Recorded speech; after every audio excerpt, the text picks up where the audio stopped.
साजरा होत असताना मुंबईतल्या धारावीमध्ये मात्र आनंदाच्या या सणाला हिंसेचं गालबोट लागलं। धारावीतल्या मिलन हॉटेल जवळ एकाची गोळी झाडून हत्या करण्यात आली।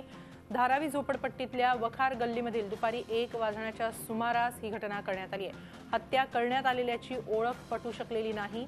मारेकऱ्यानं गावठी कट्ट्यातून गोळीबार करून पोबारा केला, त्याचा शोध धारावी पोलीस घेतात। या हत्येचं नेमकं कारण समजू शकलेलं नाही। दरम्यान घटनास्थळावरून पोलिसांनी रिकामी पुंगळी ताब्यात घेतली आहे।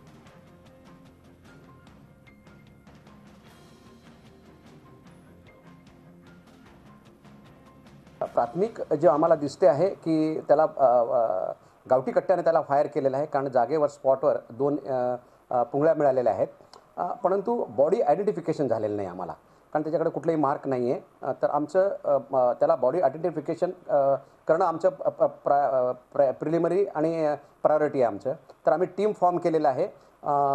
सेंट्रल रिजन साहेबांच्या अंडर आमचं इन्व्हेस्टिगेशन चालू आहे। टीम फॉर्म केलेलं आहे आणि आम्ही आयडेंटिफिकेशन आम्ही करू आणि नंतर पुढचे इन्व्हेस्टिगेशन चालू आहे। झी 24 तास रहा एक पाऊल पुढे।